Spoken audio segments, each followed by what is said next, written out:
Gage Skidmore, Flickr Like any skilled prosecutor, Kamala Harris knows how to present evidence in a favorable light. She spent her childhood in Berkele, California but launched her presidential campaign from her birthplace of Oakland, a backdrop that better supports her narrative as a fighter for the people. She courts progressives by portraying herself as a criminal justice reformer, citing her record as California Attorney General. She positions herself as a pragmatist, arguing that while other Democrats have theoretical, ideological debates, she is focused on taking action to improve the lives of American families. It all supports her closing argument that she is the best candidate to prosecute a case against 4 more years of Donald Trump. But she isn't.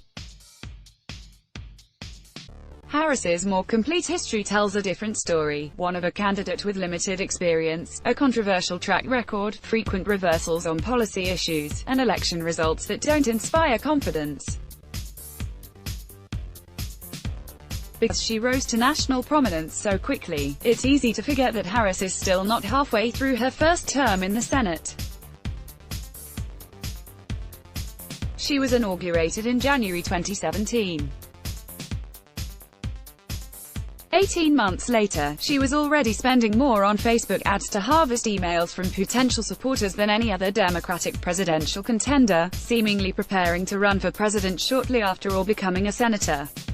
During her tenure she has introduced many bills, but has been the primary sponsor on just 4 successful ones, none of them major. Harris's lack of legislative experience is not, in itself, an insurmountable liability.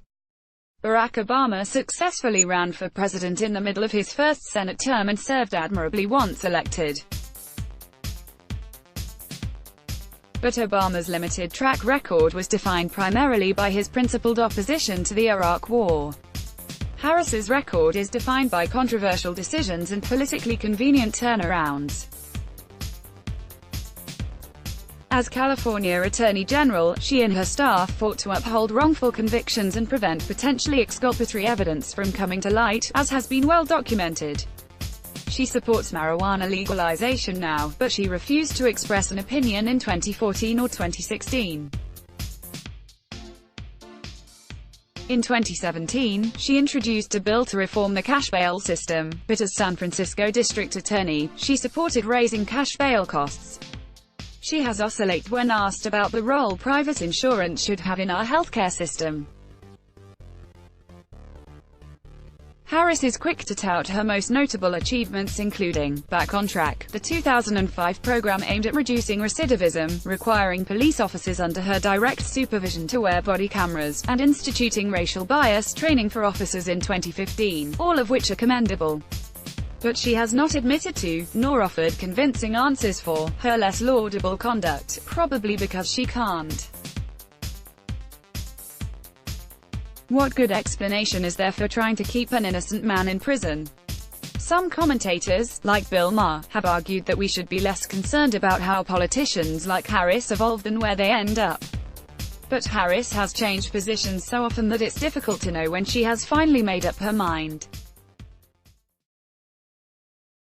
To voters, her switches may look more like a product of calculation than evolution. In a field that includes more experienced candidates with more consistent track records like Amy Klobuchar, Cory Booker, and Elizabeth Warren, it would be risky for Democrats to nominate someone who has flip-flopped as much as Harris. There is little evidence that Harris is the right candidate to help Democrats reclaim key swing states like Wisconsin, Michigan, and Pennsylvania. Early polling can be unreliable, but Harris has consistently fared the worst of the 4 leading candidates in head-to-head matchups against Trump. More importantly, her electoral history does not portend success in the Midwest. In Harris's first statewide race, for Attorney General in 2010, she eked out a victory against Republican Steve Cooley by less than 1%, in California. She fared much better overall in 2014 as an incumbent against Republican Ron Gold, but she also lost 8 of the counties Hillary Clinton won in 2016. Do Democrats really want to pin their hopes on a candidate who underperformed Hillary? Harris has many virtues. She is a skilled inquisitor, a commanding debater, and she has star power. After her attack on Joe Biden during the first Democratic primary debate, it was easy to imagine her taking the fight to Donald Trump if given the chance. She has inspired a devoted following called the. They praise her as a fighter, a storyteller, and a charismatic woman of color. But in a deep Democratic field, other candidates surpass Harris where it counts the most. Warren has more transformative plans. Klobuchar has a better record of getting things done. Sanders and Warren have stronger progressive credentials. Biden and Klobuchar seem to have more appeal in swing states. Buttigieg has a more measured Obama-like temperament. More than half a dozen senators and governors running are more experienced than Harris.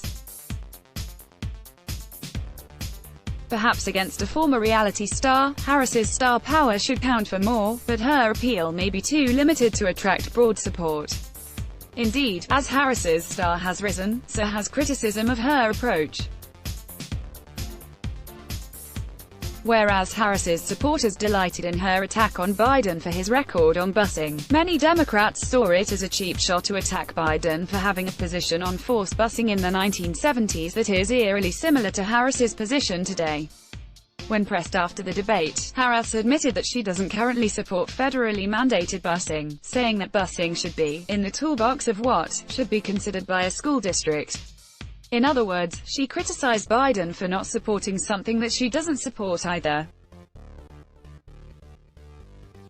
Harris sells herself as a girl from Oakland who grew up to fight powerful interests, but Politico revealed that Harris relied on San Francisco elites and cushy appointments from her then-boyfriend, former San Francisco Mayor Willie Brown, to power her political rise.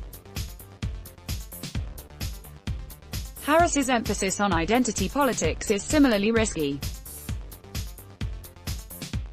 She's on the opposite side of the spectrum from Trump, but like him, she uses race as a wedge issue. Her attack on Biden, and by extension, people like him, served her campaign's needs. But making older white Americans feel guilty for opposing forced busing is not a recipe for winning in swing states. Democrats need a nominee who will make Obama, Trump voters, many of whom are white, feel welcomed back.